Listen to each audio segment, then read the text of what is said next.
Government is slavery.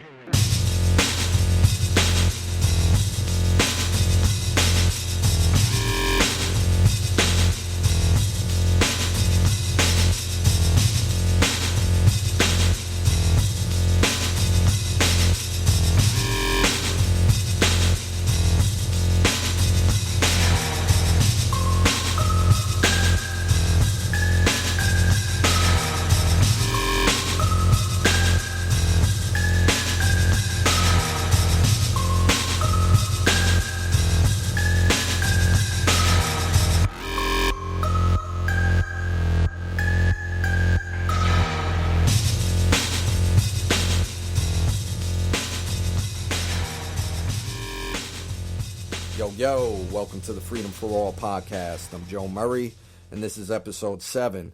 And I think I finally figured out how to get the audio the way it should be on my end, because my audio's been coming out like straight shit since I started, through Zoom and through Skype, especially Skype. You know, it doesn't come out clear, it sounds muffled, the volume goes up and down, it lags a lot. I mean, it's one thing if that's happening on my guest end, but the host should be coming in crystal clear. And I have a pretty expensive mic. This is the same mic I used to record my music with. So I've been very disappointed at how the audio on my end has been coming out. And I've been going through hell trying to edit each episode and adjust the EQ, you know, the best I could, where I could. But now I think I finally figured out how to do it right. So yeah, yay for me. But anyways, today I have with me my UK brother. He's known for exposing the satanic, dark occult influence within the music industry. And I thought I was pretty knowledgeable in this area of research because it was one of the first rabbit holes that piqued my interest when I first woke up. You know, seeing all the symbolism within music videos and the subliminal messaging within music. And, you know, I got led into the work of Dave McGowan. And for those of you that aren't familiar with Dave McGowan, I highly recommend you becoming familiar with his work. You know, he put out a book called Weird Scenes Inside the Canyon, Covert Ops and the Dark Heart of the Hippie Dream, where he gets into how all of these bands that were coming out of Laurel Canyon, California back in the 60s, like Frank Zappa, the Mamas and the Papas, the Doors, how members of these bands have family with military ties. And look, if it was one or two people, it would be one thing. But I mean, essentially, all of these bands had family members tied in with the military-industrial complex. And what they did is they pretty much co-opted this wave of awareness that was forming at the time, because there was a genuine resistance forming of people who, you know, were against the Vietnam War and all of the injustices that were taking place at the time. And they pretty much co-opted that movement through music, using music as a tool, and gave this peaceful, genuine movement of resistance a bad name, trying to paint these people as, you know, fucking dirty hippies that were just into sex, drugs, and rock and roll. And it made, you know, the average person of the general public view pretty much anyone who opposed the war as one of these fucking dirty hippies. And, you know, it just pretty much discredited a real genuine movement. I mean, and just look at what the end result was of the hippie movement. Nothing. You know, the war machine kept rolling and you had a population of burnt out druggies pretty much. But anyway, so when I got into this man's work right here, I really got to see how deep, dark, and fucking disgusting the music industry really was, and how so many people in the industry are related to each other or connected to each other in one form or another. And, you know, what the symbolism actually represents within these videos and the artwork for the album covers, you know, he just takes it to a level beyond. So he's also an author who put out a couple of books, 2 of which are called Musical Truth, Volume 1 and Volume 2. And another one that he put out just relatively recently called The Cause and the Cure. He's also a sick DJ who's been in the game since back in the day, and he's actually been in and around the music scene for a while. He has a podcast called The Sound of Freedom where he puts out a dope lineup of conscious artists, which I've been played on a few times, and, you know, I give him credit for getting my name out there a little bit. And he's also the host of another podcast called Good Vibrations, where, you know, he has on other truth seekers, which I had the pleasure of being on pretty recently with my boy Diesel Automatic. And, you know, I consider this dude a friend of mine. I feel like we're both on the same page as far as, you know, where we stand with what's going on, and, you know, that we've adopted pretty much the same mentality as far as our overall stance on everything. So welcome to the show, Mark Devlin. Mark, what's good, homie? Yeah, what's up, Joe? Glad to be on your show, and I'm really glad you started doing these because I caught your show with Matt Landman, and that was wonderfully inspiring. You're doing great work, and you're a very good host, so I'm happy you're doing these shows, and I'm happy to be on here today with you. Thank you, brother. That means a lot coming from you, man. So, yeah, man, I like to start each of my shows off by getting into the background of my guests. You know, I know that we're pretty much speaking in an echo chamber here, but you know, I do this for people who may be new to this information and for posterity, so they know who the warriors were of this time and how they contributed in this battle for our freedom, you know. So, Mark, what was it that woke you up, man? What was that process like for you, and what made you pursue exposing the music industry as like your main body of work? Well, from a very young age, I always loved music. I got into pop music. I bought my first record at the age of 5, which was Queen's Bohemian Rhapsody, first time around. So I'm pretty happy that was my first record bought because it's a pretty cool record. And that got me into pop music, whatever was in the charts at that time. And as I got older and got into my teenage years, I kind of fine-tuned my tastes. I got into black music, like early rap and soul and funk and all the black dance music that was around in the 1980s. And I really wanted to be a DJ because I felt so much enthusiasm and passion for this music that I wanted to communicate that to other people, and I wanted them to get as gassed up about it all as I did. I think that's the reason why most DJs do start out in the game, actually. And so I set about trying to become a DJ. It took quite a long period. It was by no means easy. I was very quiet and introverted and withdrawn back then, so I lacked the confidence to kind of put myself out there. And I actually started out in radio before I got into club DJing. So I got a job at a radio station 30 years ago, 1990. And I do chronicle this experience in The Cause and the Cure, actually, my latest book, which is sort of semi-autobiographical, but it tells a story as well. And so from the radio work, I gradually drifted into club DJing, and I found my confidence and was able to build a profile for myself as a DJ. And all along, I've played various forms of black dance music, mainly hip-hop, but also some reggae, R&B and soul, soulful house, all that kind of stuff. So I was always a music fan, and I got to 2010, 10 years ago, and that was the point where I really kind of started to pay attention to what was going on in the world. There was a lead-in period to that, around about 2007, 2008. And by that point in my life, I'd started to question the injustice of what was going on in the world. I'd started to wonder why there was always a war going on somewhere, why there was so much injustice in society, why rich people only ever seemed to get richer at the expense of poor people who always seemed to suffer. And all of this seemed wrong to me, and it seemed as if it was being done by design rather than just random events. So I started asking some questions then. And I think I've always been a truth seeker, actually, because I can take it all the way back again to my childhood. And there's a couple of things I remember. I mean, I'm a vegan now. I've been a vegan for a few years. I've been a vegetarian since 1988.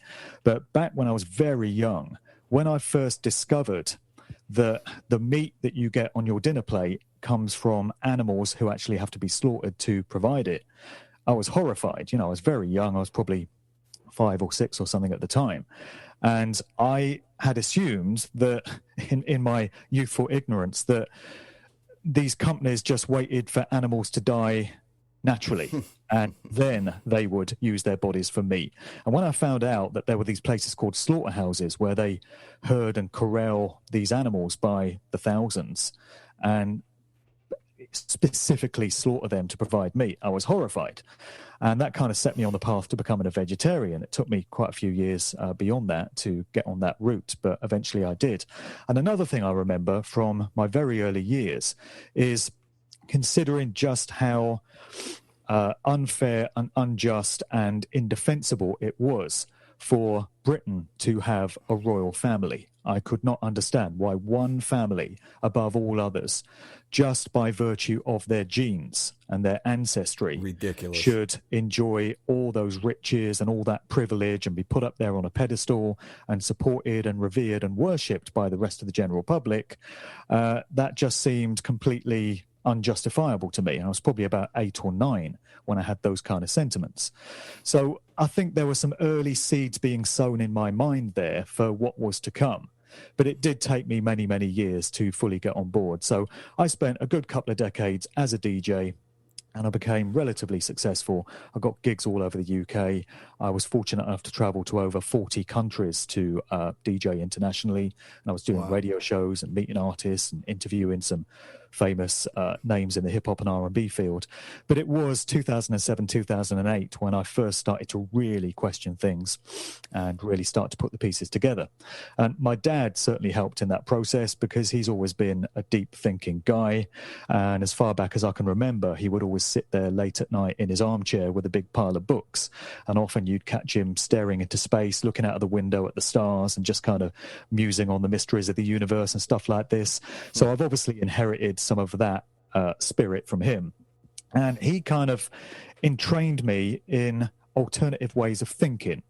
And he made me realize that it was okay to question official narratives, and it was okay to go against the crowd. There was no virtue in just following what everybody else in society does. Just because everyone does something a certain way, it doesn't mean it's the right way to do it, or that there aren't good alternatives to be sought out. So that certainly helped in my process as well. And from the fact that he would read many different authors, he read Erich von Däniken back in the 1960s, Chariots of the Gods and all of this. I don't necessarily go along with what von Däniken hypothesized, but just the fact that my dad would entertain these alternative ideas was impressive to me. And then by 2007, 2008, he was reading the books of David Icke, and he put me on to those. And back then, David Icke had a terrible reputation among normie thinkers, regular members of society, because of the way he'd been systematically demonized by the mainstream press. So most people back then in Britain had very strong memories of this Wogan TV show that he appeared on, where he was basically ritually humiliated and mocked and portrayed as a nutter who'd lost his mind.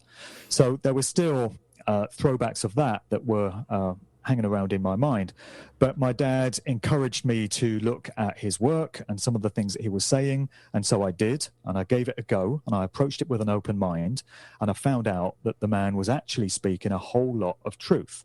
And what he had written in his books answered so many of the big questions that I'd had in life up to that point, such as, why does society seem so unjust and so unfair? Because it's designed that way. It's supposed to be that way.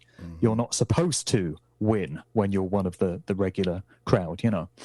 So by 2010, really all the pieces to this big jigsaw puzzle were starting to come together in my mind. And I read David Icke's book, Human Race, Get Off Your Knees that year, and everything just kind of clicked. And I was like, okay, now I understand why society is the way it is, because it's not governments that run the world the way we're trained to think they do. There are groups and networks and individuals and organizations above them in a hierarchical structure who, in a top-down arrangement, dictate everything that goes on in the world through all these different organizations. And when I realized that, it just made so much sense of everything else. So it really changed my entire worldview, and I can remember becoming very zealous about it. It was as if I'd just discovered religion, and I remember evangelizing about the stuff that I'd read. So towards the end of 2010, I would speak to everyone I could, even strangers on planes and trains, and just try and communicate to them these new understandings that I'd taken on about what's really going on in the world. That kind of died down after a while. I realized the religious kind of zealous way wasn't necessarily the best method to get people on board, so I kind of tempered my approach.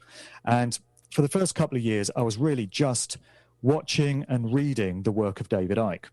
And I realized after a while that it wasn't healthy to just listen to one person's viewpoint, and I should really start taking some other researchers' insights on board. And so I started looking at some other people's work, and after a few years, I discovered the work of Mark Passio, which made a huge impact on me. Same here. He brought a major understanding of natural law and spiritual principles and what rights and freedoms are to me through listening to his podcasts. And, his work had a very big effect on me. And then I got into some other researchers.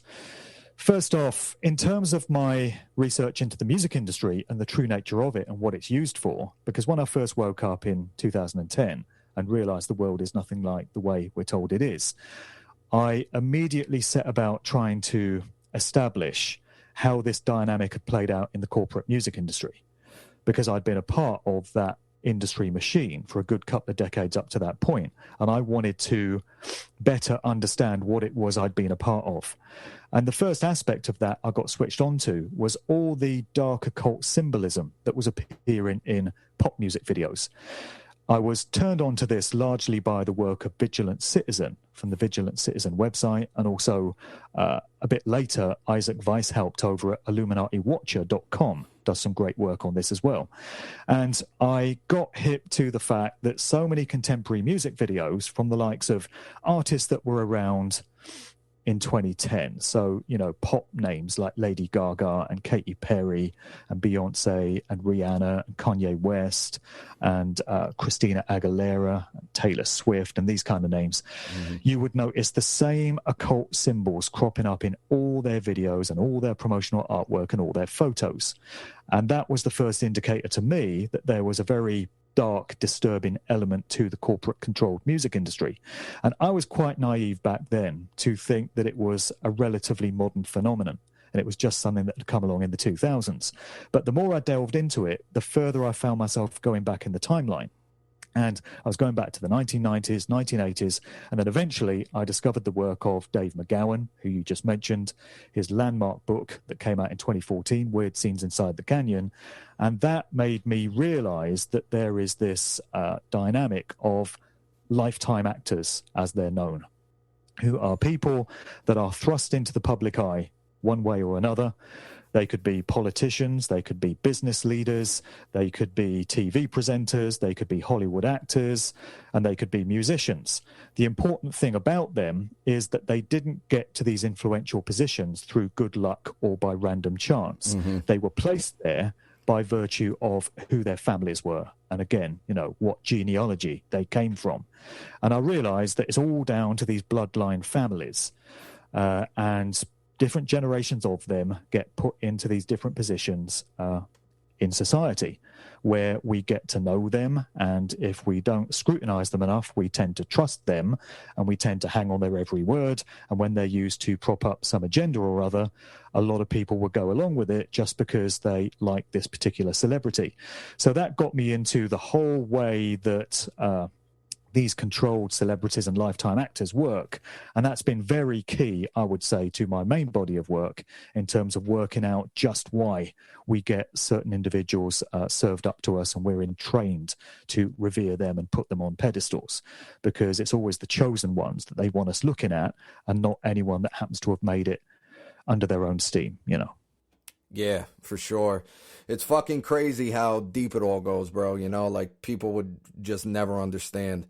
But for people who are interested in going down the music industry rabbit hole, who are some other researchers or what are some books you would recommend them checking out? There's The Covert War Against Rock by Alex Constantine. And he takes a kind of investigative journalist approach into the unexplained and very strange deaths of some very prominent music artists. So he gets into Tupac and Kurt Cobain and John Lennon, Bob Marley, Jimi Hendrix, Janis Joplin, Jim Morrison, people like this. I think he covers Michael Hutchence of INXS as well. And I've looked at all these artists as well and some of the very inconsistent accounts of how they came to depart this reality. Yeah, very weird. Very weird shit going on there. There's some very sinister stuff there, particularly all these artists that passed away at the age of 27 of some cause or other, the so-called 27 Club. So in my first book, Musical Truth, I looked into some pretty dark subjects. I was looking into the idea of ritual sacrifice.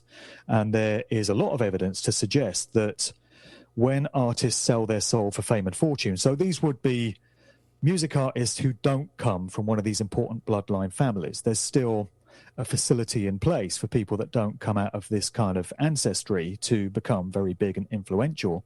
But the price they pay is that they literally sell their soul for fame and fortune. Mm-hmm. And a big part of that, according to some insiders, is they have to put up a family member or somebody close to them who gets ritually sacrificed in exchange for them having their facilitated career. Jeez. So that seems to have been going on forever. And I also looked at the idea of demonic possession, the idea that some of these artists, even in comments they've made themselves in interviews in their own words, they've talked of being taken over by some kind of outside force. And when they're up there on stage, it's as if something else is animating them in their performance. That seems to be a very consistent thing as well. Yeah, so I've heard that from multiple people. They say exactly that when they go on stage, like something takes over and it's not them. Exactly, and you can see it in the performances of some of these artists.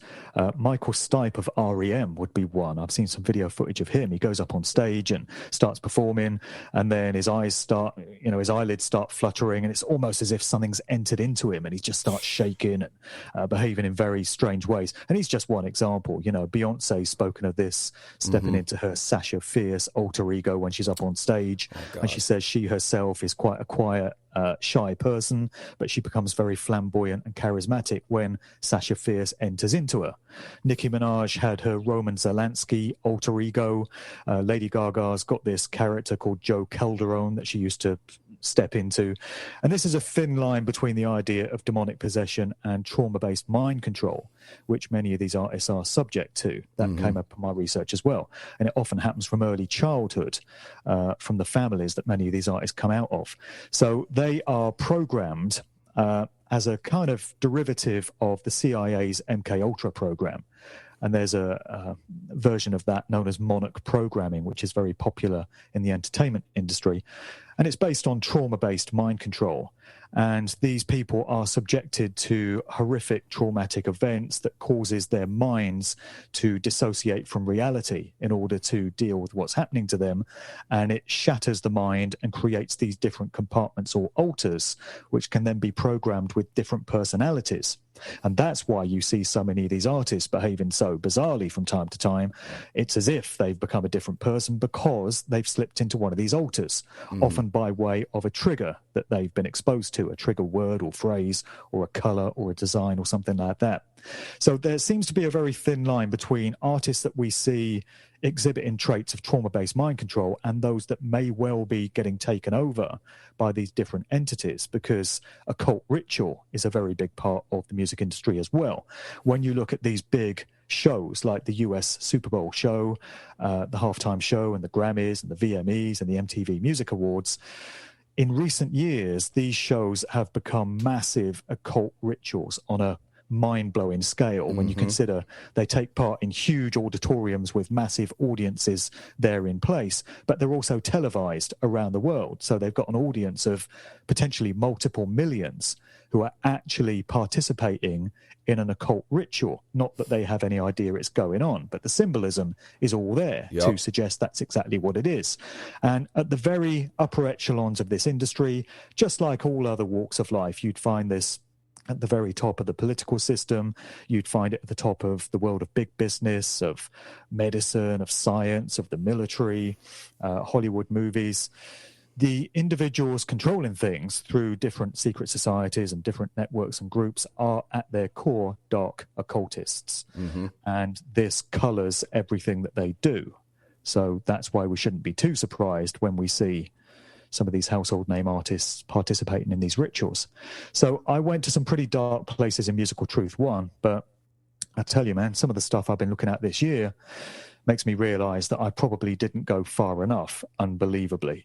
So I've been researching the adrenochrome industry this year, which seems to be kind of a subplot of what's going on with COVID, what's going on with child sex trafficking on a mind-blowing scale, what's going on with institutionalized pedophilia around the world.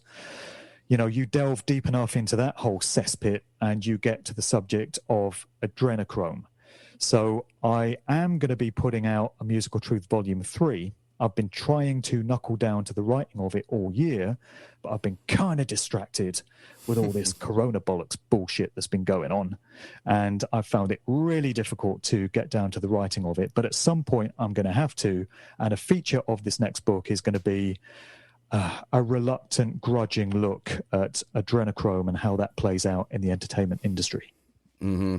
Yeah. That shit is really fucking hard to look at, man. You feel fucking disgusting going into that material. You know, people don't understand how fucking deep and dark this shit really goes, especially within the music industry.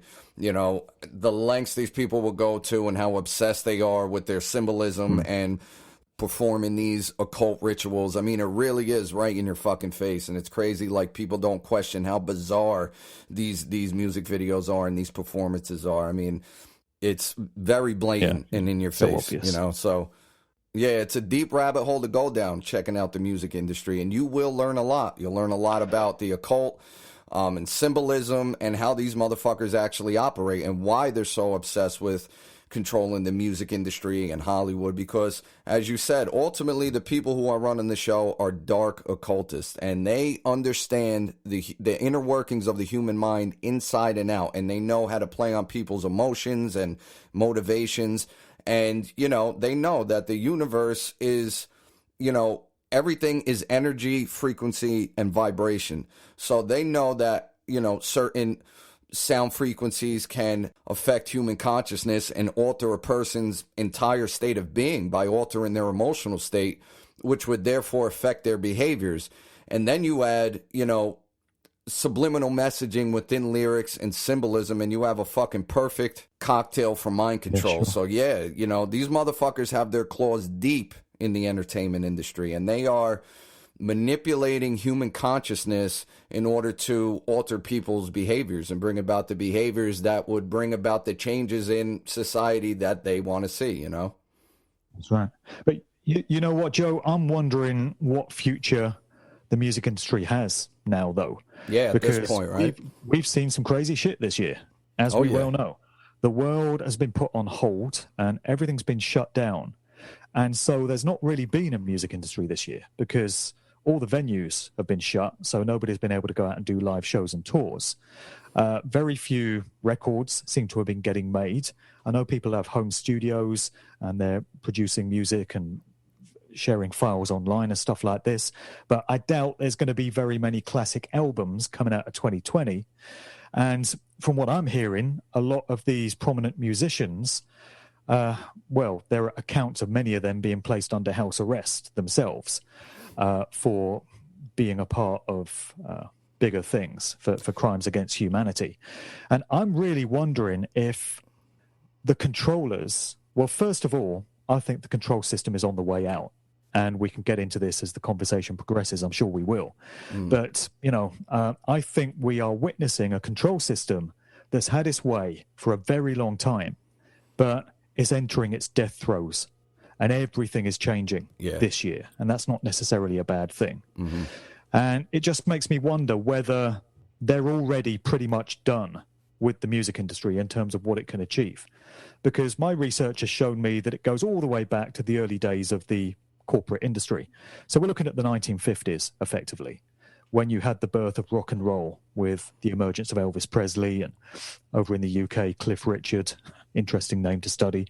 And then you went into the 60s and it was the Beatles and the British invasion, so-called, and all these Laurel Canyon groups and the counterculture and the hippie scene, flower power and all this. Right. But all these tricks and tactics and methods that they've used, and all the mind control and all the social engineering and all the sonic manipulation goes all the way back to the early days.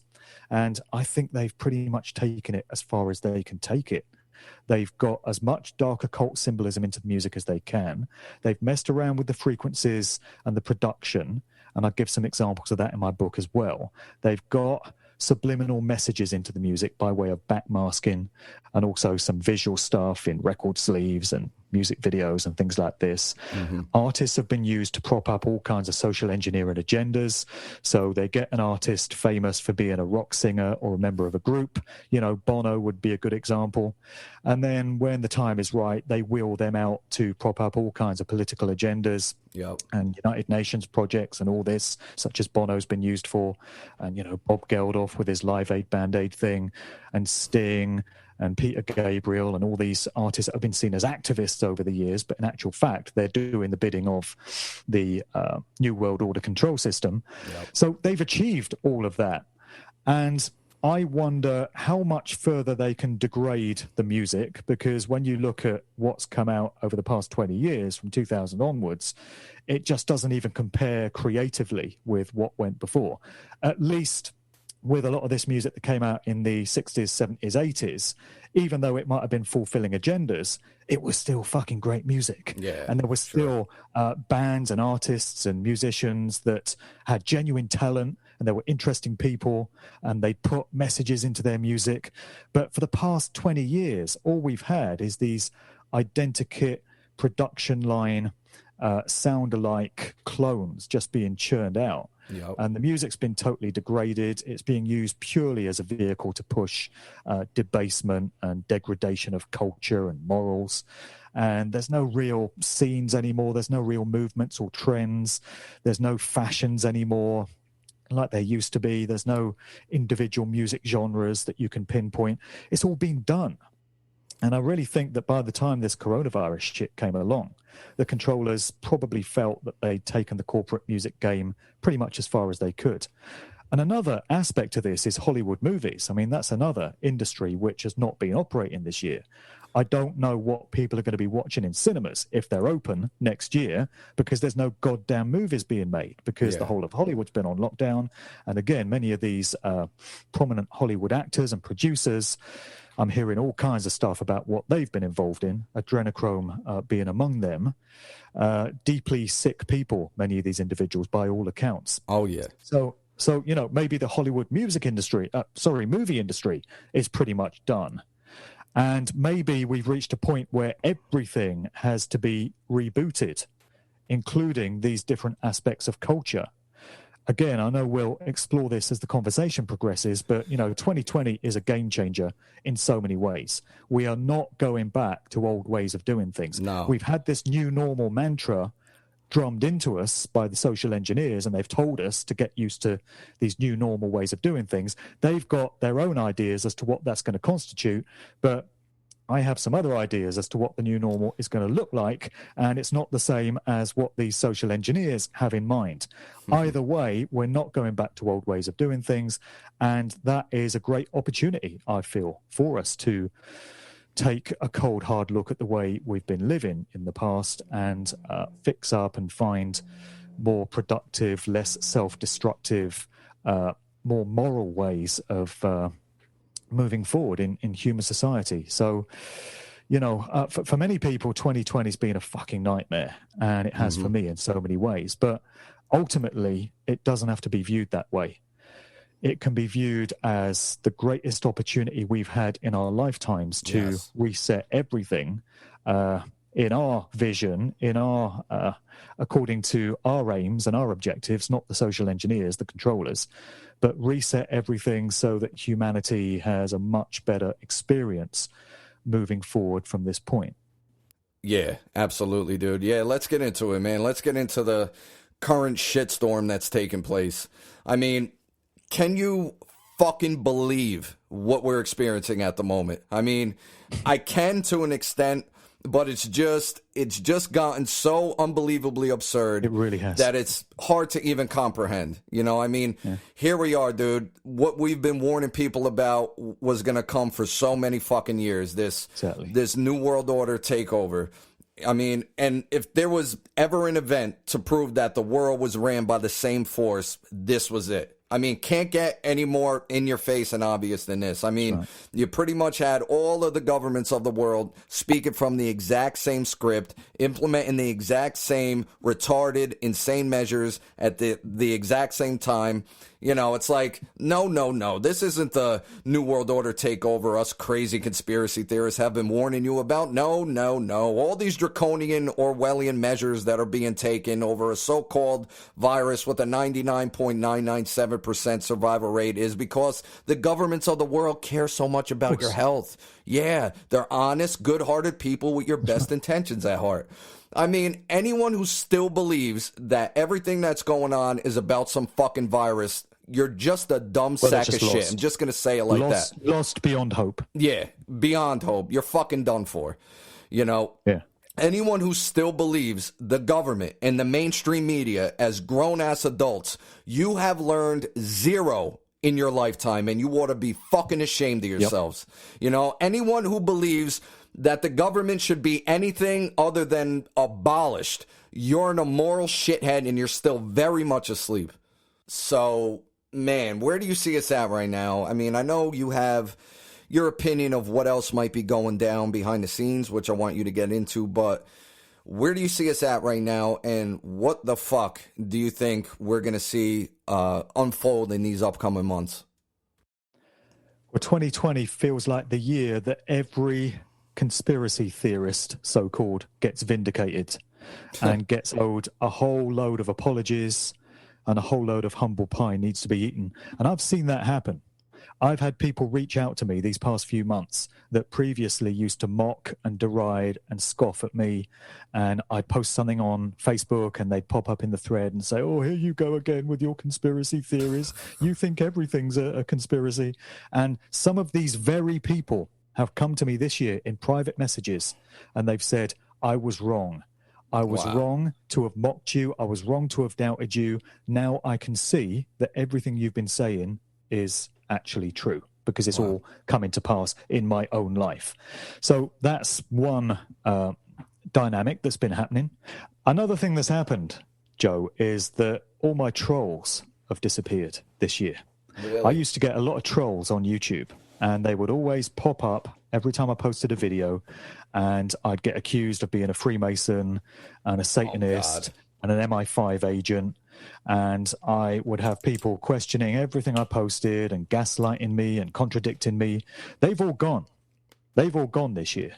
So they've either been deployed elsewhere by their paymasters, or what I think is more likely, they're fucking shitting their pants. Yeah. Because they're viewing everything that's going on around them and they don't understand it. And they're like, what the fuck is going on in my life? And they're so shit scared that they don't have time to go trolling other researchers' YouTube pages anymore. So that's another interesting indication. I've been starting some of my talks. I've been doing some talks at protest events over the past few weeks. And the way I like to start them to really get people thinking is to say, if you told somebody on New Year's Day 2020 that by the summer, when you go to the supermarket, you'd have to wear a piece of cloth over the lower part of your face. You'd have to stand behind bits of tape. You'd have some little 17-year-old jumped up twat on the door telling you when you can and can't go in. You'd have to follow a one-way system. In some shops, you could only have 2 people in there at one time. You had to be in by 10 p.m. There was a curfew. You could no longer stay out in pubs and bars after 10 p.m. because they'd be closing. If you told people we'd be living this way, they would have laughed in your face and said, you must be crazy. And yet, a few months later, there everyone is, complying meekly, obediently with their own slavery, wearing the face nappy because they've been told to wear the face nappy by liars, thieves, pedophiles, and Satanists. Because that's what we have in government. And if you don't realize this, you haven't done enough research. You've been watching too much mainstream media. You've been drinking too much official version of everything Kool-Aid and reading Wikipedia too much. Because when you go high enough into governmental systems all over the world, and this is what binds them all together, this is why they all get on the same page and implement the same agendas at the same time when they're told to, because they're all compromised from the fact that so many of them are involved in pedophilia and child sex abuse. Yep. Also, many of them are Satanists, Luciferians, and other dark occultists. And again, if you don't realize this, it's because you've not researched it enough. If you turn the TV off, if you turn off official mainstream sources and go to the right place to do the research, you will soon discover that this is the place. They're definitely liars, and you can even establish this from the mainstream media. How many times has the BBC, just taken that organization as an example, blatantly lied to the general public? Again, at my public talks, I've been listing examples of the BBC having lied to people time and time again over the years. One good example is when the BBC reporter Jane Stanley was in front of World Trade Center Building 7 on 9/11 in 2001, announcing to a live TV viewership that the building had collapsed some 20-odd minutes before it actually did, because she got ahead of herself in the script, because the BBC knew damn well what was coming, but due to a glitch, she announced it early. That's just one example. Still standing fucking right behind her. Exactly. And interestingly, she has barely worked from that day to this. She was very quickly taken off air, and the BBC claimed to have lost their archive footage of that particular report. But fortunately, other people had recorded it, so it does still exist. So that's the BBC, and they've just got a track record of lying every time they open their criminal, thieving Satanist mouths. Because that's all these people are, bro. That's all these fucking people are in the mainstream media. They are notorious fucking paid prostitutes for the fucking, for the real controllers of this world. That's all they are. They don't do a fucking lick of real investigative journalism. And let me tell you something, man. If there's if this is a one and done and there is a hell, there's a very, very, very special place in the fiery fucking lakes of hell for the souls of the individuals of the mainstream media. They have sold every war, every vaccine, and every other goddamn political agenda under the sun, and they have so much goddamn blood on their hands. Woe unto the souls of the people in the mainstream media. That's all I want to say. Exactly. I concur 100%.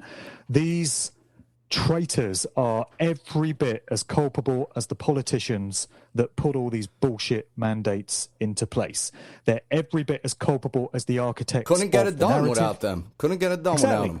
Exactly. I mean, you can apply that to the order followers in the police and the military that get all these things done as well, and government civil servants and everyone that is a part of the machine that gets all this evil put out there in the world. But yeah, the mainstream media plays a very heavy part, because if nobody paid attention to anything on the TV, if nobody even owned a TV or bothered to look at anything they were saying on it, and if nobody ever picked up a so-called newspaper or switched on the radio so-called news, nobody would have any idea that anything was any different. And this scamdemic, this mind control, the biggest hoax, the biggest social engineering stunt ever pulled on humanity, because that's what this COVID bollocks is, could never have succeeded without these traitors in the mainstream media. So damn right this weighs heavy on their souls, and damn right they're going to have hell to pay for their treachery, unless they step into right action and apply some remedy to all the harm and damage that they've caused. I doubt that they will. That mechanism is in place anytime they choose to step into it. But for the most part, they're all going the same place as all these treacherous politicians and all these other evildoers that have caused so much harm, damage, and loss these past few months. They're disgusting abominations of humanity. But anyway, so one thing that I like to say in my talks is to get people to think about, if they'd been told at the start of this year that we'd be living this way, they wouldn't have believed it. But how quick was everyone to fall into line? How quick was everyone to be compliant? The minute Boris Johnson gets up there in the UK, and you can apply this to every other world leader in every other country, the minute they get up there and they state on public TV that you've got to do this and you've got to do that, we've all got to start living this way, you've got these restrictions on your freedoms, you can no longer do this, everyone just blindly complies. Bro, I can't believe how many people just fell in line with this shit. I really can't. I think they were surprised at how many people fell for this shit.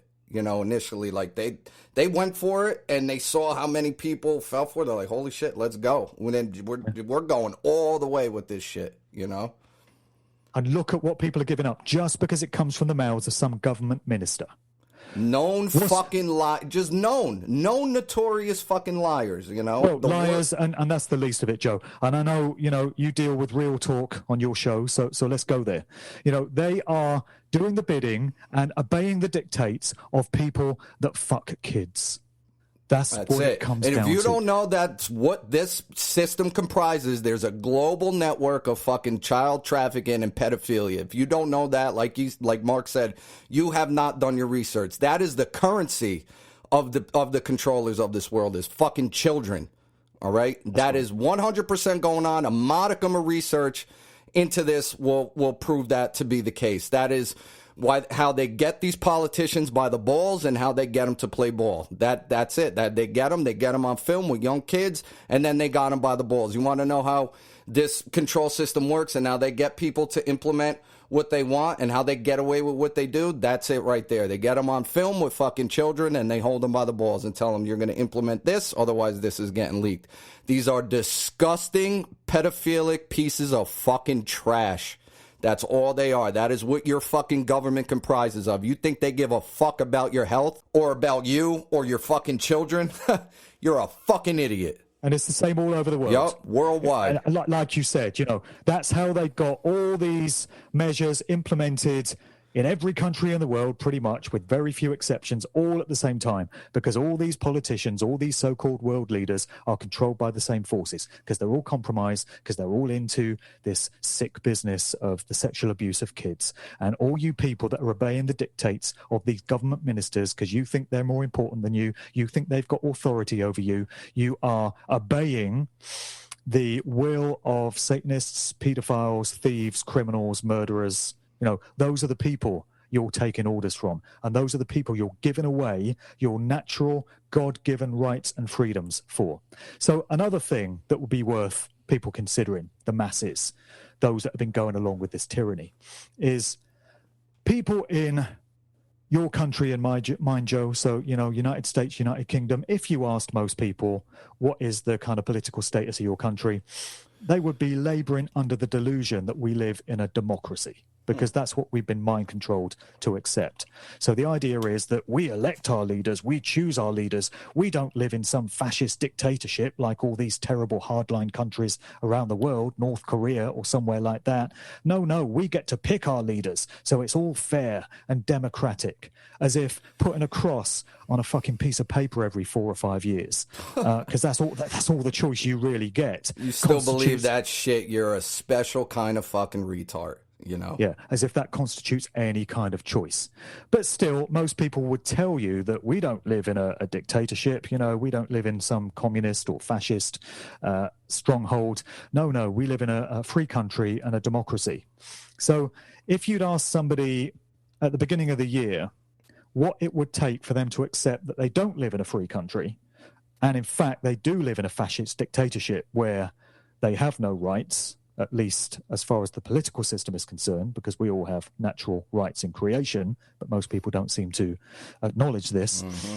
If you'd said to these people, now, if your government started telling you where and when you can't go, if your government told you what time of day you can go out, where you can go, and for how long for, if your government told you you have to stay at home unless you have these reasons for being out, and unless you can prove that you're out for those reasons, if your government tried to tell you you have to be in at a certain time every evening, if your government tried to tell you that you can't go to work, if your government tried to tell you that you can't operate the business that you've spent your life building up for yourself and you have to watch it go to the ground, would you then acknowledge that you don't live in a free country and, in fact, your political system is a dictatorship? And if you'd asked most people at the start of the year, I'm sure they would have responded, well, absolutely. In extreme situations like that, that would be a very clear indication that we live in a fascist dictatorship. And yet, again, everyone has allowed all of that and more to take place, including their own ritual humiliation. Because one thing I also learned in my research into the music industry is that a lot of these artists get their careers gifted to them in exchange for selling their soul, but a part of that involves ritual humiliation. So you have these parties of the type that we saw portrayed in the movie Eyes Wide Shut from Stanley Kubrick. A very accurate portrayal of what goes on behind the scenes in these upper echelons of society, it turns out. So many of these artists are required to attend these parties. They get up to all kinds of debauchery and all kinds of hedonism there. It's all filmed so that they can be controlled and they can be manipulated. And they have this threat hanging over them for the rest of their career that if they should ever go public or if they should ever go off script and not do what's required of them, then this recording of them in compromising positions with children or whatever is going to find its way into the mainstream and they'll be finished. So that's the way these things are run. And ritual humiliation is a part of this. I remember there's this one particular ritual which is said to take place out of the Skull and Bones Society in Yale University. And I've heard Professor Griff talk about this of Public Enemy, formerly of the Public Enemy rap group. And he's done a lot of research into the true dark nature of the industry. And he's had a lot to say about Puff Daddy, P. Diddy, Sean Combs, the executive producer of the Notorious B.I.G., the proprietor of Bad Boy Records in the 90s, a very big mogul in the corporate hip-hop game. And according to Griff, P. Diddy has had to undergo this ritual that they employ at Skull and Bones. So the likes of George Bush Jr. and John Kerry, who were so-called Bones men, part of Skull and Bones, probably took place in something like this as well, where they have to lie naked in a coffin while their peers stand around them looking on, and they have to recount their entire sexual history whilst masturbating while everyone stands around looking after them. Now, I can't think of many more humiliating situations to be put in than that, but that is, according to the suggestions, the price that you have to pay for one of these careers. So ritual humiliation is a big part of the way the controllers get off. They like to see their minions, their subjects, those that they control, in these humiliating positions. So have a think now at the scenes we've seen all around the world these past few months, outside supermarkets and other types of institutions. Lines of people standing with half their face covered pointlessly in a piece of cloth, face nappies, standing behind bits of tape that have been stuck on the floor, with some 16-year-old junior telling them when they can come in the store, where they've got to stand, what way round they've got to go. What do these people look like when you see ranks and ranks of people in face nappies, just obediently being herded around like they're sheep in some livestock market? Straight up cattle. That is what things have come to, and most people, the vast, overwhelming majority of people, have gone along with it. They haven't thought to question. They haven't thought to apply any critical thought as to why we're being asked to do this, and does it achieve anything? And is there even this threat that we're told there is in the first place of this so-called virus called COVID-19? You only need to spend 5 minutes doing research to see that the whole COVID situation is a massive scam. It's the biggest psyop ever played on humanity, and you don't need any special kind of intelligence to work that out. You just need 5 minutes at an internet keyboard. A provable fucking scam. You have these people literally on camera in Event 201 that took place back in October 2019 right over here in fucking New York City. Okay? Yep. They're on fucking camera running a simulation dealing with, ironically, a coronavirus outbreak, the Bill and Melinda Gates Foundation, the World Economic Forum, the World Health Organization, military personnel. Okay, you look at the Rockefeller document, Strategies for Future Technologies, page 18, lockstep, where they lay out everything you're fucking seeing right now. Okay, all these draconian measures that would be taken due to a fucking viral a respiratory outbreak. This is a provable fucking scam. And like Mark said, only 5 minutes of your goddamn time. You could watch the highlight reel of Event 201, which is on my website under the exposing the coronavirus bullshit agenda for total control. I misworded that, whatever it's called. You can find it on my website, and you can find the Rockefeller document on my website. Those two right there, those are two proofs. Just that alone, other than the fact that it should just be obvious to anyone with 2 brain cells to rub together, you know? And like you said, everyone that is partaking in this mask-wearing shit, whether you believe it or not, whether you know it or not, whether you like it or not, you are being ritualistically, symbolically, and occultically mocked by your fucking owners. You're essentially saying to them that you're a bunch of voiceless, faceless clones as your rights and freedom get destroyed and the dark satanic New World Order takes over. That is what you are saying by putting that shit on your face. You know? That's right. Yeah, so, if you'd said this to people at the start of the year, if you'd said, imagine your government would take all these measures against you, they would say, oh, I'm not putting up with that. No, there's no way I'd take that. But everything changes when they invent this fictional virus and they scare the shit out of people by making them believe that they could catch it from their next door neighbor, they could catch it from their mother, they could catch it from the guy next to them in the supermarket queue.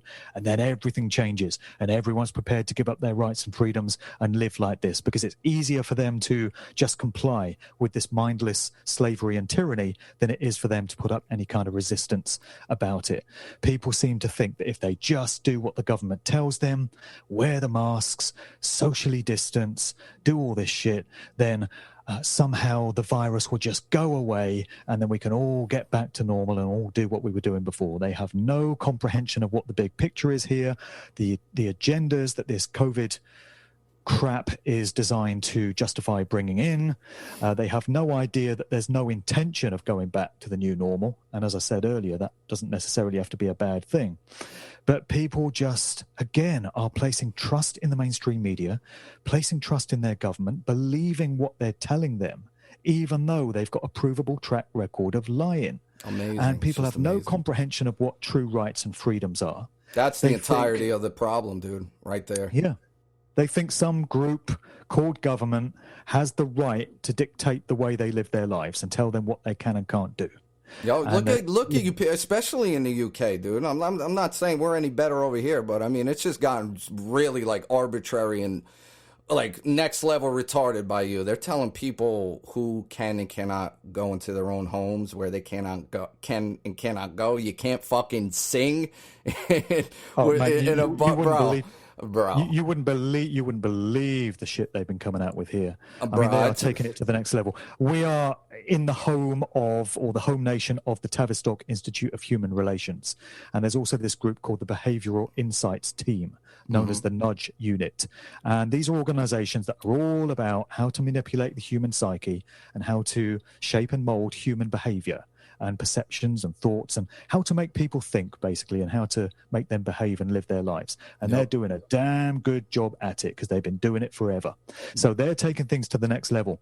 And people here have been told, we've been told when you can have sex or not. Can you believe that shit? Bro, I feel like they're trying to wake people up, like desperately. Yeah.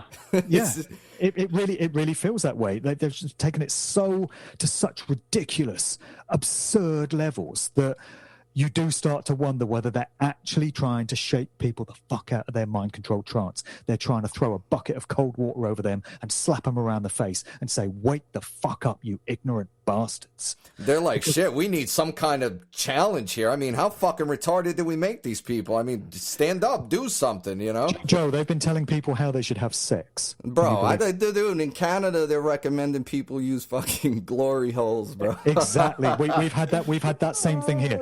In government literature, it's saying, if you can, make use of a glory hole. Can you believe that? Listen, shame on anyone who listens to these fucking people. Shame on your level of consciousness if you believe this shit and you're complying with these fucking dictates. You are a fucking disgrace. You're a fucking disgrace, and you're fucking destroying not only your own freedom and the freedom of everyone else around you, but your children's freedom and your grandchildren's freedom, and you ought to be fucking ashamed of yourself.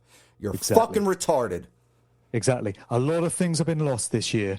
The art of common sense has been lost. They're telling us there's this virus, and, I've been taking the piss out of it in my videos, just trying to highlight how ridiculous it is, as if there's this cloud of virus and it's floating around and it's everywhere. And any time you could walk into a cloud of it and breathe it in. But don't worry, if you wear a mask, then, the virus will be trying to get in your mouth, trying to get in your nose, but the cloth will stop it, and eventually it will be beat and it will go away. Bro, they really believe that shit. They believe that if you fucking, pull that mask down for 1 second, it's going to fly up your nose. Exactly. Exactly. And so common sense and critical thought has been lost. People don't think to challenge any kind of official story they're having. They don't think to do their own research. Dignity and self-respect has gone. Like I said, people are allowing themselves to be humiliated. And one of the saddest fucking sights of all is men, big, strapping, physically strong men. Yeah, where the fuck are they? Where are you? Yeah. Where are you at? Yeah. So-called real men. You're a bunch of fucking pussy government fucking slaves. That's all you are, rolling over on fucking command. Where's the militia of truth warriors? Yep. That should have risen up in every country by now. Yep, especially here in America, the most heavily armed country in the fucking world. Where you at, so-called patriots? You're a bunch of fake, phony-ass fucking patriots. You're a bunch of right-wing shitheads sucking Trump's dick. Exactly. And another thing is we've got satanic inversion in society, which is something I've been on about for many years as well, where everything is twisted, everything is distorted, everything is turned 180 degrees in the other direction and presented to us as the opposite of what it really is, the polar opposite. So through this narrative, you've had the government and the mainstream media portraying all these meek, compliant slaves who do everything they're told to do as good citizens, good people. You're supposed to be moral if you do what the government says. You see this in chat forums and, comment sections when there's arguments online. People say, why can't you just put a mask on and do what the government tells you like everyone else? Then the virus can be beat and we can all get back to normal. You selfish people that won't wear a mask and that don't social distance, you're the problem here. No. It's the opposite way round. People that would give up their rights and freedoms so quickly and obey tyranny are the ones who are harming the rights and freedoms of everyone else. And they don't have a right to do that. Because if people would not comply with their own slavery, then the agenda could not succeed and the tyranny could not get put into place, and freedom remains in society. And then the people that go out on these demos and these protests, they don't social distance, they don't wear masks. Why? Because they know the whole thing is bullshit. There is no virus. Or if there is, it's so minimal as to not even be worth considering in terms of the odds of you catching it. The odds are about the same as you winning the fucking lottery, and you never win the lottery, do you? Dude, the CDC just came out and put out the fucking numbers of what the percentages what the percentages are of, the survival rate for people. I think it was like from newborns to 19, it's 99.997. From fucking 19 or 20 to 35, it's 99.995. From 35 to 65, 99.993. From 65 up, it's 99.991, whatever the fuck it is, in that area. And, here we are. And all you fucking people that think that if you just obey these pieces of shit, that your life is going to go back to so-called normal. I mean, you don't know shit about fucking history. You don't know shit about the way government actually operates. You think that you're going to give up your essential liberty to government and think that they're ever going to give that shit back to you. You have crap in your skull for a brain. That's it. That's all I could say. You're just a dumbass idiot. And look, if it worked that way, because let's be honest, the number of people who are resisting this and not wearing masks it's nil. It's essentially none. Especially where I'm at over here, it's 99.998% of the population is wearing masks. So this has been going on for what, 7-8 fucking months now. So the numbers are still rising according to them, and we're about to have a second wave according to them. So, if what they're doing was working, then what the fuck? You have everyone cooperating with their decrees, and it still ain't working. It seems it doesn't work then, doesn't it? And also there's the example of Sweden that's been cited many times. So for whatever reason, it's always been a heavily socially engineered country, actually, Sweden. Yeah. A lot of cultural Marxism has gone on there. It's basically a socialist kind of nation. But, for whatever reason, Sweden did not introduce draconian lockdowns when the rest of Europe did. And guess what? Coronavirus, so-called, is pretty much gone. It's gone away. It doesn't exist there anymore. So there's no masks. There was no social distancing, no lockdowns, no restrictions. And they're doing fine. Their economy is fine, and they're doing just fucking fine. Yeah. Meanwhile, everywhere else, everyone's wearing a mask. People aren't going to work. They're watching their businesses fail. How many people are committing suicide because everything they've ever worked for in their life has been taken from them? And still, we're told the virus is on the climb and there's a second wave. So there's a pretty clear indication there that none of this shit has worked. But again, people don't seem to be applying that critical No, but they feel, well, no, we need stricter, longer lockdowns. You know, that's how mind controlled and dumbed down these fucking people are. It's unbelievable. People calling for their own enslavement. People saying the government is too soft. They should have locked down more harshly. It's just unbelievable. Fucking pathetic. I just object to having to share an existence with these people. For real. Does it ever feel, Joe, like there's two factions in humanity? You know, there's a very minimal faction by the numbers of people that recognize what rights and freedoms are. They don't take kindly to being enslaved. They don't take kindly to being told how to live their life, so long as they're causing no harm. And they understand these things. And then you've got the vast, overwhelming majority of the population that have no comprehension of these values, and they're prepared to do what Satanists and pedophiles tell them. And I just find it an affront to an insult to have to live alongside these people sometimes, because their compliance is affecting my right to live freely, so long as I'm causing no harm. Directly affecting me and you and everyone else who understands and our children and their own children and their Yep. own grandchildren that haven't even been born yet, and they're too dumb to realize that they're helping to usher in an absolute nightmare existence for their own descendants. Yeah, they'll lead these stupidity. They'll lead these people right to their fucking graves, dude. You know, they'll lead them right off the edge of a fucking cliff. There's nothing in these people. These people are literally dead, dude. These are the walking fucking dead that we're living amongst. You know, as Mark Passio always says, like the dark occult Satanists that he used to be personally involved with used to call the population the dead. That's what they refer to the general population as, because they felt like if a person isn't activated mentally, physically, or spiritually and don't know what's truly going on within them and around them and the kind of manipulation they're being subject to, then for all intents and purposes, they should be considered dead. I mean, just take a look around you. I mean, these fucking people are just floating around, fucking lost, Flesh man. robots. You know, there's no one behind the wheel. Flesh robots, automatons.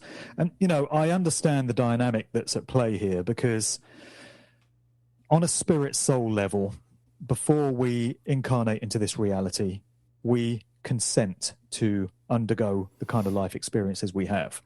And so our souls grow and develop and evolve through the experiences that we have. Mm-hmm. And clearly there are many individuals who are at a stage on a soul level where they've got a whole lot of learning to do. And so they come into these lives and they have to learn. They have to learn about tyranny and enslavement and rights and the value of life. And so they live these apparently aimless, fruitless lives, and we encounter them in our experiences as well. And there are some of us that are having a different kind of experience. We've consented to take in a deep understanding of what rights and freedoms are. Yep. And so that's our reality. That's the journey we're on. Mm-hmm. But we're having to live alongside these other people, and we've got this shared reality that we're all a part of. So I understand that on a spiritual level, that's what's going on.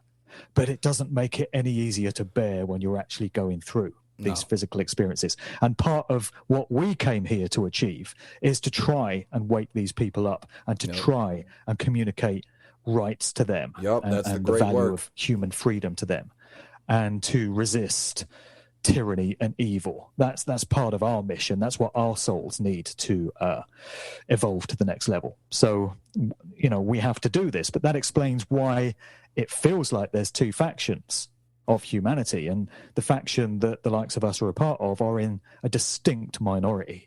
Mm-hmm. And whether that will ever change, I don't know, but we can't stop trying. It's just not an option. I think it is slightly. I think we're seeing the beginning of, you know, as difficult as it is to see, but I mean, you really do got to step back and take a look at the protests that have been going on, and I always make it clear to people that I am not for protesting. I'm an anarchist. I don't believe in begging your masters to be nicer slave masters and begging them for permission to perform actions that you possess the inherent God-given right to perform. I'm not for it in any way. But it is an indication that people are, waking up to what's going on, and they want it to end. They want it to change. It's just that that's the only recourse that they know, because, that's what they've been given by the system, that, if you want to change things, you got to go between these perimeters, and protest and petition. But like I said, it is a sign that people are beginning to wake up. I'm not saying people are waking up and becoming spiritually enlightened individuals. This is the very beginning, I would say, of an awakening, and I think there is some momentum. I mean, I feel like there's millions and millions of people that are waking up to this at this point. You look at fucking Germany, there was over 1 million people out in the streets were fucking packed, dude. You couldn't even see the concrete from the overhead shot, and the past 2 protests out by you. I mean, I watched a video where some dude was interviewing just random people on the street, and it was like a couple of people who just woke up, who had just woken up in like the previous weeks, and they're like, yeah, this ain't right. I was all for the lockdown in the beginning, and up until like a couple months ago, and, now it's just getting ridiculous. Something ain't right. So they're pushing people, to the extent that they're snapping people out of their fucking comatose state. So I think we are seeing the beginning of an awakening. It's not we don't have the numbers that we need, but I do feel that the more these motherfuckers keep pushing, which they are going to do, there's no turning back for these people. They expose themselves way too much. There's no turning back for them. So regardless of how obvious and ridiculous it all is to people like me and you, they're going to keep doing it because they have no other choice. So, but like you said, this is a good thing. This can be a great thing. We've been presented with an opportunity that the human family has never been presented with before. This is our chance to turn this shit around now that they have exposed themselves completely and the old system is collapsing. Because they had to do this. They had to expose themselves in order to take it to the next level and, introduce this, the New World Order control system that they had planned for so long. It's like David Icke has been saying for the longest time. He's been saying that there's going to come a point in time where it is going to be so in your face that it's going to be undeniable, because the changes that they want to bring about in society are so fucking insane and so evil that once it hits the surface, it's going to be blatantly obvious. So, but, the point I'm trying to make is I do feel that there is an awakening happening. And, I state this in every episode, like where I'm at in New York over here, which is one of the most disgusting, brain dead, socially engineered shitholes in the world. I would go as far as to say, especially in the United States. And people that I talk to in my day-to-day, interactions with people, they know. I give this figure, and I'm just being honest. I would be honest about where I feel people are at. It's 9 out of 10 people know that this is bullshit. Maybe not to the finer detail and what's really going on, but they know this doesn't make sense. They know that there's a control game that's being played. They understand it's about, implementing mandatory vaccinations. And, so I am honestly seeing that people are beginning to wake up over here. And like I said, the other 1% that don't get it, but when I take the time to explain to them what's really going on, they do get it. They're like, holy shit, yeah, that makes sense. It's like, yeah, because it makes way more sense than what they're being fed from the media and from their politicians, So what do you think? Like, I know it's terrible by you too, but like from your interactions with people by going out to the store or whatever, like, are you seeing the same thing over there? Yeah, so obviously we spent a bit of time there, Joe, having a bit of a bitch and a moan and a gripe, and there's some things I wanted to get off my chest, and we've done that now. And I want to move on to reasons to be optimistic about how this whole thing is going to pan out, because that's how I'm feeling about things. This shit show has dragged on for several months, and it was inevitable that by this point in the game, the scamdemic would start to fall apart, and that's what I'm seeing. David Icke has used the analogy that before this, you had the control system and it was outside of the room that humanity was in, and it was directing all the stuff that was going on, but you couldn't see it. And we've got a situation now where it's entered the room with everyone else and the doors slammed behind it. So right now, it's there with you and it's so obvious where it is. And that's a pretty good analogy, because that's where we're at. Yep. And although I've spent a whole load of time there berating the general public for their stupidity and ignorance, yes, clearly many, many people have been shaken out of their mind control slumber by what's been done to them, because they've been traumatized. That's what's happened to us, societal traumatization these past few months. And people have noticed. And the most unlikely people seem to have been waking up. So I've had direct messages from people. They've said, my mother is someone I've tried to get through to for the past 20 years. I've tried to get her to read books. I've tried to get her to look at documentaries. She hasn't wanted to know. She's just listened to what the government said, believed the BBC Evening News. She came to me the other week and said, you were right. This whole thing is a scam. It doesn't feel right. There's more to it. And so many people are saying that to me. And I'm getting messages from people that have woken up this year. They said, March, April this year, I finally came to realize that the world is nothing like I'd spent my entire life thinking it is. And it was inevitable this was going to happen. So the social engineers, the architects of this narrative, must have factored this in. They must have known that a certain quota of people were going to be shaken up and woken up by what's been done to them. And they must have accepted that that's collateral damage that they just have to bear. Right. But by throwing everything they've got at us all at once, it does suggest desperation on their part. Yes, for sure. Because they normally tread very cautiously in incremental steps, and they do things bit by bit with a slow drip effect so that most people don't really notice it's happening. They'll make little changes in society, get people used to it, and then when it's been accepted, they'll move it on to the next level, and they do that over extended periods. But they've dumped about 20 years worth of social engineering on us all at once this year. And of course, many people are going to notice. And it seems that in the early months of this shit show, a lot of people were mind controlled and traumatized into complying with everything because they didn't understand what was happening to them. Their entire lives have been turned upside down. It's like nothing they'd ever experienced in their life before. But now, 6-7 months into this, when many people have lost their businesses, many people have lost family members, they've either committed suicide. We'll never know the true extent of people that have committed suicide out of the desolation and the loneliness that's been brought down by lockdown and the lack of human contact that people have relied on so much as a natural part of our existence. And then you've got people that have died through not getting surgery that they've needed for cancer and all kinds of other conditions, where these hospitals have said they're only treating COVID cases and everyone else has got to wait. Where how many people have been lost due to that process?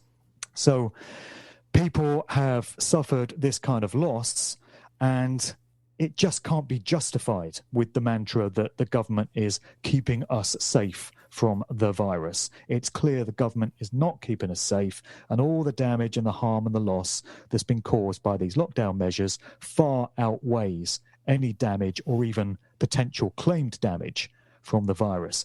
And again, these people have got this weighing on their souls.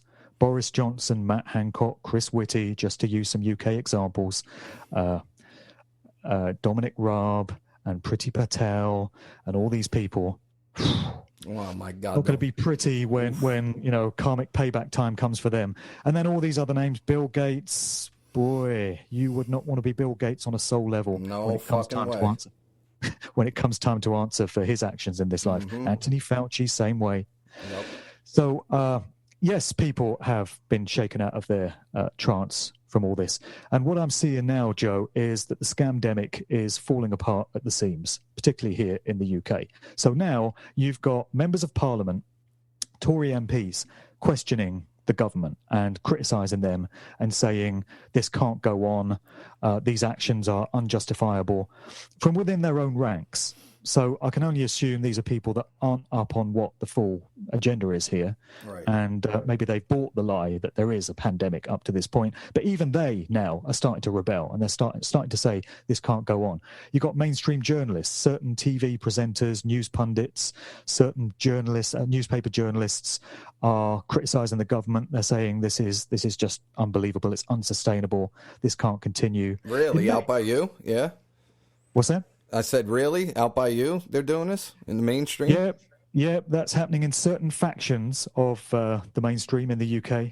Wow. And you've got many whistleblowers. There's doctors and nurses and medical professionals coming forward, and they're saying the hospitals have not been full of COVID patients. Nurses are saying we've been sitting around on our arses making TikTok videos because we're so fucking bored these past few months. And it's a lie that we've been overrun by COVID cases. And all this stuff is starting to come out. So how much longer do they really think they can keep patching together this official narrative? In my view, the days of Johnson and Hancock and all these traitors that have been spreading these lies and ruining people's lives, their days are numbered. And I like to think that they're going to end up going to prison for treason, crimes against humanity, malfeasance, and all kinds of other crimes and offences. The longer they try to drag this thing out, the more they're just going to be exposing themselves. And it's my hope that they will be the architects of their own demise with this shit. And I can only hope it's the same case in other countries around the world. Yeah, for sure. And I think that, you know, the more they push, you know, I mean, because it's going to get more and more ridiculous and arbitrary and in your fucking face, that it's going to keep waking more and more people up to the fact that something's wrong here. So I think that the cat's out of the bag and the fire has been lit within humanity, and it's spreading, and we're seeing the numbers turn up at these protests. And I don't think this could be stopped. I don't think the genie could be put back in the bottle at this point, and they know this. So the thing is, what the fuck are they planning next to try to squash this awareness, you know, rising within people? Yeah, but there are subplots running beneath all of this as well, Joe. You know, I alluded to this earlier, the child sex trafficking and the pedophilia. It seems to me that in many ways, the COVID stunt is being used as a smokescreen to keep people's attention away from all this. And obviously, the COVID thing was long planned, and it was known to be coming in 2020. There's examples in movies and TV shows. There's documents like that Rockefeller lockstep document and the Event 201 and all this to show that they knew it was coming. They were planning for it. But what if they felt that things were getting a little too close to comfort in terms of the scrutiny that was being applied to what goes on in these demons' sordid lives? And they needed something to just shake everyone up and divert attention away. One thing I learned a long while ago is when the mainstream media is entraining you to look in a particular direction, and every time you turn on the TV, all they're going on about is one thing: COVID this, COVID that. Then some good advice is to look in other directions. Yep. They don't want you looking in. What's going on over there? So I don't know if you want to go there, but as a researcher into all this stuff, naturally, I've come across this phenomenon known as the Q plan and everything that is said to be getting achieved through that. Yeah, go ahead, go there, man. I want to hear what your take is on it. Maybe we can get into that. So I'm sure people are familiar with the basics of this, but the idea is that there is an individual or a group known as Q working from within the US political system, the establishment, you know, whether it's the world of politics or the world of military intelligence. And it's claimed that they're working in conjunction with President Donald Trump, and that the plan to get Trump elected in 2016 was also that the deep state cabal, so-called, you know, the New World Order power structure, could be taken down from the inside and dismantled. Now, I know everyone's got an opinion on this. It divides opinion like nothing else. Many people have it down as a bullshit psyop. But like I say, as a researcher into these things, I have to at least look at it and consider whether there could be any validity to it. And if you'd presented me with this idea prior to this year, I would almost certainly have thrown it out. But 2020 has taught us that the rule book is out of the window and anything is possible now. None of us would ever have believed we'd be living like this year, and yet it's all happening. So then that must mean that anything is possible now. And this is one of those things that deserves some looking at, I feel. I really don't believe that Donald Trump was supposed to win the 2016 election. I believe that the control system thought that Hillary Clinton had it in the bag and nothing could stop her getting voted in. And when Trump instead took that election, it caused some panic in the controllers, because he's not in the pocket of the system in the way that previous presidents have been. You know, he's something of a maverick free spirit, and he's operating to his own agenda.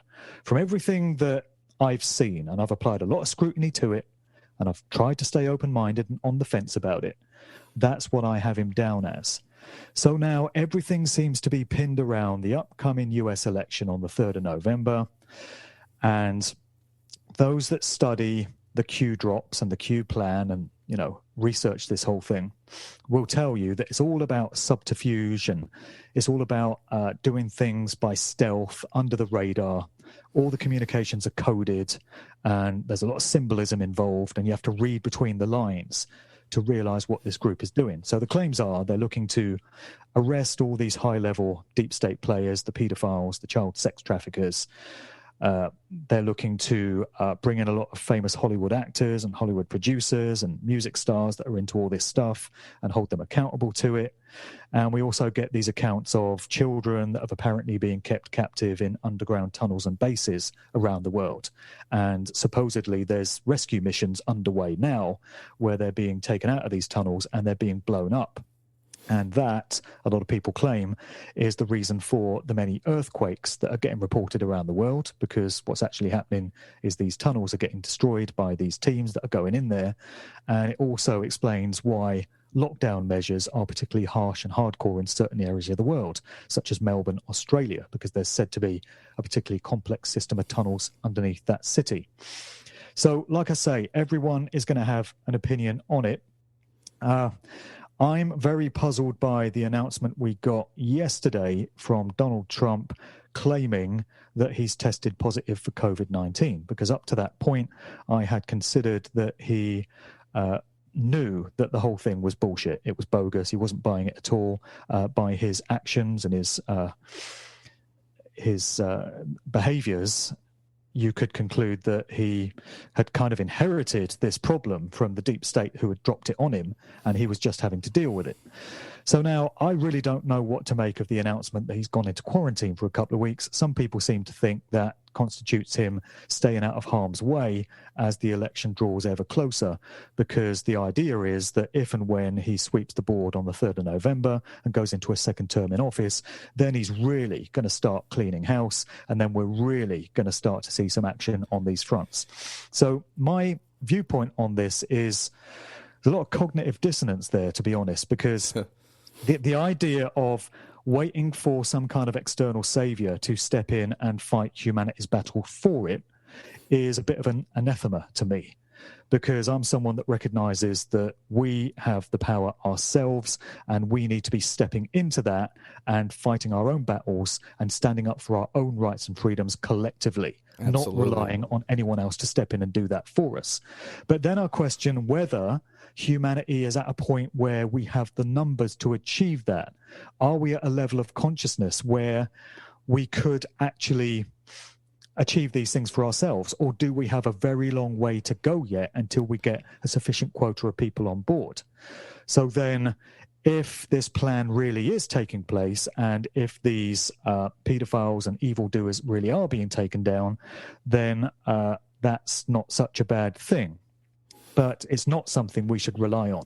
So all through the last few months where I've been looking at this dynamic, I've made it very clear on all the videos that I've done, on all the podcasts that I've done, that nobody should be sitting back and saying, Q's got this, we can just grab a bowl of popcorn and watch the show.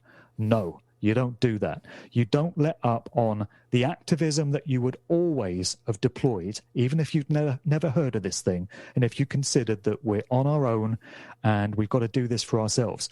You carry on doing everything you would have done, whatever that looks like, whether that looks like attending protests, whether that looks like mass non-compliance, whether that looks like trying to hold government officials to account, taking legal action against them, common law action, whatever you can do, placing obstacles in the path of this control system. You don't let up on that at all. Mm-hmm. So then your conscience can be clear and you know that you did everything you ever could. But then if there turns out to be validity to this idea that Q and Donald Trump are doing all this good work behind the scenes, it becomes a bonus on top of what would otherwise have taken place. So that's pretty much my stance on it. I don't reject it and I don't throw it out as a bullshit psyop like many people do, because I don't think we've come far enough down the road yet to be able to know for sure. And from some of the things that I've seen, there does seem to be some validity to the claims that are being made. But again, I just want to make it clear that it shouldn't change anything in terms of what we do by way of our own actions. Yeah, for sure. And look, man, I respect your take on the subject and how you approach the subject. You know, you look at it like a true researcher should. You know what I'm saying? Like you don't, sure. you didn't just necessarily reject it all and you didn't just accept it. You know, you looked at the subject objectively, you took in information that made sense to you and put aside information that didn't make sense to you. But for me, man, I have to respectfully disagree. I just do not see this taking place at all. You know, I've given my take on the subject multiple times on this show already, and you know, I didn't look into this until relatively recently, until all this shit went down, and more videos started popping up on the homepage of YouTube, and, you know, I decided to check it out and see what people actually believed was going on regarding what they believed Donald Trump was doing behind the scenes. And, you know, I listened to what multiple sources had to say about what they believed, and, you know, I sat back and observed Donald Trump, like, through the lens of, can this actually be going on? Like, I put aside my preconceived notions of everything and just looked at Donald Trump, observed his actions and observed his speech.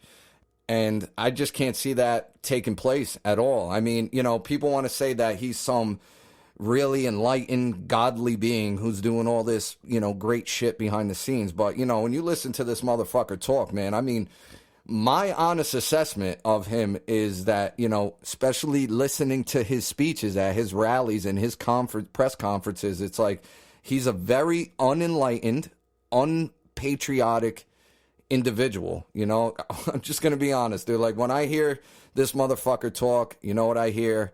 I hear a fucking clown horn. I hear, you know, I especially, you know, the last, I mean, did you catch any of this debate he fucking did with Joe Biden, dude? I mean, I watched 10 minutes of it and I had to shut it off because it was so disgusting. Yeah, I've seen bits of that. And again, you know, there's some cause for concern there because he's going at Biden and he's saying, oh, you didn't want to shut down society for the virus. And I did. And again, he seems to be going along with the bullshit virus narrative. So I don't know what to make of that. Yeah, I mean, dude, he's like, you know, I mean, first of all, that was such an embarrassment to this country. But you know what? On the other hand, that is the perfect representation of America at this point in time. It really is. You know, retarded ass right-wing Republican shitheads and retarded ass left-wing liberal Democrat shitheads. That's a perfect representation of the aggregate consciousness of America at this point in time. Well, and you know what? We don't have long to wait to know either way. Yeah. You know, right. the election's like a month off. We've been told big things are going to happen very quickly after that. So if we get to March, April next year, spring next year, and we're in the same position, the coronavirus is still here, all the restrictions are still here, or things have got even worse, I'll be putting my hands up and I'll be saying, yep, I called it wrong. No, and listen, I'm not trying to be right about this. I just, like I say, we're going to know soon enough either way. Yeah, no, for sure. And, you know, look, if that turns out to be the case, I will be the first motherfucker to come out and say, thank God for fucking Donald Trump. You know, I'd be the first motherfucker to say that. I'm just saying, according to my, like, me studying this guy and looking at the actions that are taken, like, he played into this. Like, he knows this is bullshit. No doubt about it. He does. Absolutely knows it's bullshit. And it looked in the beginning that he wasn't taking it seriously at all. But then relatively recently, you know, he's wearing the mask and now he supposedly tests positive. You know, to me, that and is... People say he's giving voters what they would expect to see, because so many of the public are buying the official story and they would expect a responsible president to be taking this thing seriously. So he's giving them what they want to hear, which may or may not be the case. I don't know. Yeah, but it's just given, you know, more validity to the fact that this is like a, you know, that they're what they're trying to portray, that this is a real danger. And look, if the president of the United States can get it, anyone can get it, you know. And yeah, well, they tried that bullshit with Boris Johnson as well early on. Yeah, exactly. And look, dude, I mean, like, if this was such a covert operation, you know, why the fuck is it all over the internet? If this was like such a hidden agenda that was going on, why is it all over the internet? And, you know, I mean, I look at it like, if this motherfucker was for the people in any way, like, you would not have allowed all this shit to unfold the way it did. People's lives and livelihoods have been fucking destroyed. You know, I mean, he would have came out in the beginning of all this and said, ladies and gentlemen, this is a 100% crock of shit. We will not be declaring a national emergency. We will not be shutting the economy down.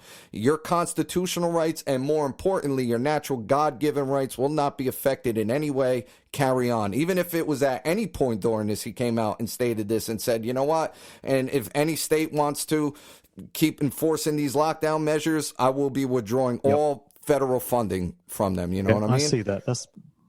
That's what you would have hoped to have seen. Yeah, for sure. Yeah. And, you know, if you're entertaining this as a possibility, that's one thing. The problem is people that are putting this out as like their body of work and trying to tell people this is what's happening. This is what's going down behind the scenes, you know?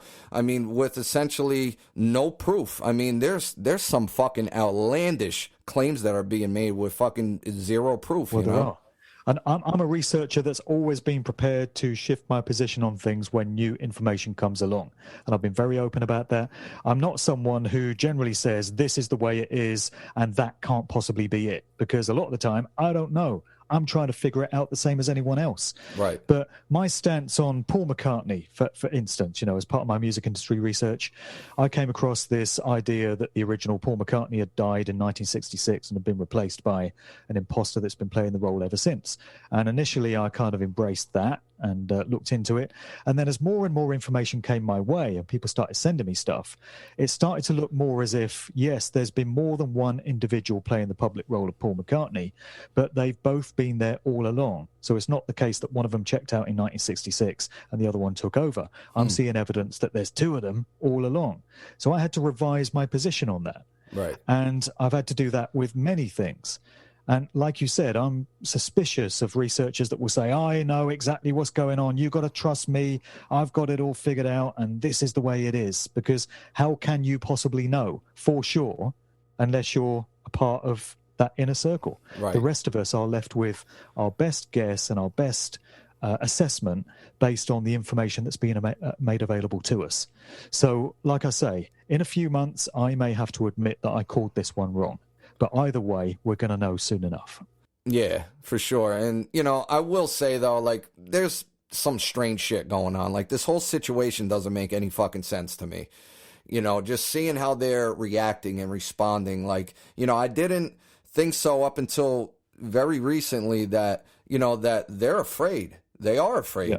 You know, they're desperately trying to lock everything down fucking rapidly. I don't know if that's because more and more people are becoming aware of what's going on, or, you know, something else is happening behind the scenes that we all don't know about. I can entertain that as a possibility. What it is, I don't know. But just by the way that they're responding and reacting, it is a very bizarre situation, you know. But, you know, I've heard of low-level fucking pedophile rings and child trafficking rings being brought down through this. So, I don't know, man. Very strange times. that we're in right now, who the fuck knows what else is really going down behind the scenes that we're unaware of, you know? Yeah, I mean, that's certainly been happening. Like you say, it's not big names that people would know, but there's been a lot of these operators being taken down. One thing that I always found interesting is there have been comments that Trump has made about the coronavirus to suggest that he knows it's all bullshit and he knows that it's been invented to try and scupper his chances of winning the 2020 election. And he's been making comments like, it's going to disappear very quickly, like a miracle. Like he knows that, when he gets back into office, he can just make the whole thing go away. But then he comes out and announces that he's tested positive for fucking COVID-19. Yeah, like, so you're thinking what? Now he's giving validity to the official narrative. Now it's reinforcing the idea in the minds of the public that this thing is real. So this right, could be a get his move. base. It would get his base. Sorry to cut you off. It would get like his base, who mostly everyone on the right knows that this is bullshit. And they're against the lockdown, so we get his base to take it more seriously and to, maybe accept the fucking vaccine, which that's another thing. Like, why is this motherfucker working with Gavi, Bill Gates' Gavi, to come out with a fucking vaccine, dude, and that he's ready to deploy the military to administer to the population? That's fucking crazy. Can you imagine if Hillary Clinton was in office and she announced that shit? Would have been massive upheaval, I mean, there's some things that need some explaining there, definitely. And I think it will all become clear in the weeks ahead. And like I say, if we get to the turn of the year and we enter 2021 and we're still living under this tyranny, then I guess I would have called it wrong. But we're going to know. Yeah, we'll know soon, man, for sure. Yeah. I think that things are going to get pretty crazy, because either way, look, if this dude Trump gets into office again, gets another term, I mean, we already know there's going to be mass fucking riots and, straight up chaos over here in the streets. And it'll probably be all over, probably be in other parts of the world as well. But there's another way of looking at things, which is regardless of what happens with the election, with Trump and whatever, then there's still the opportunity for us, the free sovereign people of Earth, humanity, to take this narrative back in our own hands and dictate ourselves which way it goes. Yep. Like we said, there's more and more people waking up all the time. I know we spent most of this show criticizing all the ignorant people that are buying the bullshit, but more and more people are just going to wake up to this scamdemic the longer it's dragged out. Yeah. And we can't rule out the possibility that we get to a point where we ourselves are able to shake the thing off and come up with some solutions and take the power back into our own hands. Fuck yeah. That's the way it always should have been. That's the way it should always happen in nature, in creation. And maybe it will, because we ain't going back to the old ways of doing things. Like you said, the genie's not going back in the bottle, and nothing's ever going to be the same again. And that could be our worst nightmare, or it could be our greatest opportunity if we choose for it to be. Yeah, absolutely. And I think my personal gut feeling, I mentioned this on a previous episode. The other night I was sitting back thinking about everything that's going on, and I just had the strongest feeling that we're going to win this shit, because there's people waking up, and I know for sure that we're going to fucking fight. We're not just going to lay down and allow these motherfuckers to implement all the fucking crazy shit that they want to implement. It's just not going to happen. We're going to fucking give it the fight of our lives, so, and we are going to win this. No doubt, bro. There's no doubt in my mind that we're going to get through this and we're going to beat these motherfuckers. So, like I said, I mean, the genie's out of the bottle. The fire has been set within humanity, and that's only going to spread. So everyone who knows what's going on, pick your fucking heads up, get rid of this fucking defeatist mind state, and get your ass out on the battlefield. Okay? Do whatever it is that you could do to resist this bullshit and spread awareness. Do something as simple as hand out flyers. I know Mark has flyers that you can print out and pass out. I do as well on my website. Whatever it is that you could do. You want to put out your own content on the internet, whatever it is that you could do. Pick your fucking heads up, stick your chests out, stand in your power, and get on the battlefield and do the great fucking work. And we can most certainly win this shit. So, that's what I see happening, man. That's what I see playing out. You could call me crazy, but what I feel is going to happen is we're going to see humanity rise. and right. and fight, and it's going to be more fucking amazing than we could have ever imagined. That's right. You've got to pick your head up and pick a side, because you don't want to be on the wrong side when this shit goes down, because it will be remembered. It will be remembered what side everyone chose. And we were saying before we went on air, I think, that we didn't come here, we didn't incarnate into these physical bodies to live as slaves. Fuck I know no. damn sure I didn't. Me neither, bro. And I didn't birth my children so that they would live in slavery either. Hell no. I'm not having it, not on my watch. And there's many, many people that feel like you and me on this. We're not having it. We're not going to let it happen. The will is there to shake this thing off. No doubt about it. All right, brother. So I think we could leave it there, man. Is there any other, final words you want to leave people with? And then also let them know where they could find your work. Yeah, just to reinforce that this scamdemic is unsustainable. It is falling apart. It can't last much longer. The truth is coming out. We know they've been cooking up the figures. They've been exaggerating the case numbers. All of this is coming out in the UK now. It's going to come out in other countries as well. Look at what's happening in Germany. There's doctors forming committees there to speak the truth. They're getting millions of people out there on those protests now, every time they hold those in Berlin. There's legal action being taken against governments around the world. So come on, how do they really think they can hold this thing together for much longer? So we're going to win. We just have to keep doing whatever we can and keep the activism stepped up. So in terms of my resources, I do a video each week, which has been going down very well these last few months. A lot of people have discovered my work off the back of the commentary that I've been making about this COVID bullshit. So I put one of those up each weekend on my YouTube channel, which is Mark Devlin TV. Just look for that on YouTube. Other than that, I've got my Good Vibrations speech-based podcast. I've got my Sound of Freedom, which is conscious music. I put that out on the regular. That is actually due to go on to Mark Passio's One Great Work Network very soon, Awesome. which is about to be launched. So that's going to be an outlet for that. And I've got my books. So there's Musical Truth Volumes 1 and 2, and also The Cause and the Cure. And that is a novel. That's an allegorical work of fiction, which I put out at the start of the year. And it's based in 1990 in Oxford, my home city. Very much full of period detail. It documents the rise of the acid house scene in the UK, the rave scene, and is set against the political backdrop of those times with the poll tax and the last days of Thatcherism and all this. And ostensibly, it's like a murder mystery type story, but I've coded it with loads of symbolic elements, and there's lots of spiritual teachings in there. And I think people could have a lot of fun decoding all the stuff that I've put into the surface narrative there. So if people want to get hold of that, it is available on Amazon, but I'm also mailing out signed copies anywhere in the world. So if people want to drop me an email to markdevlinuk@gmail.com, I can send that out. So just want to thank you for having me on the show today, brother. You know, we've had some real unbridled proper talk today, and we've expressed exactly how we feel, and that's a great thing to do. You know, no censorship, just come right out and say what you need to say. And I appreciate the opportunity to vent on your show today, and I'm glad to stand shoulder to shoulder with you in this incredible battle that we're all fighting, brother. Me too, brother, and it's fucking great talking to you again, man. Don't ever stop doing what you do, bro. I fucking love your videos. I love your work, dude.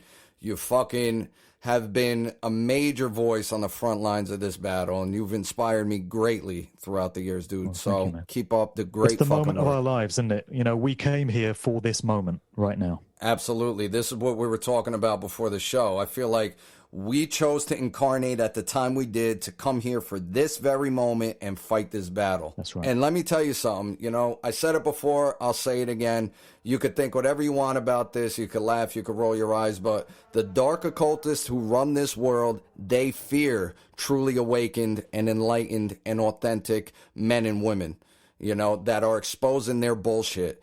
They fear people like us. This is why they go through the lengths that they go through to try to shut us down, because we stand in truth, and the truth is so powerful. You know, I mean, they have multi-million-dollar studios to pump out their propaganda nonstop, and they're shit scared of people just getting in front of their computers at home and speaking the truth. You know, we're nothing to be fucked with. You know, truly enlightened spiritual beings are nothing like how the New Age portrays us. We're some badass motherfuckers that came here specifically to expose these fucking demons and fuck their game plan up. That's right.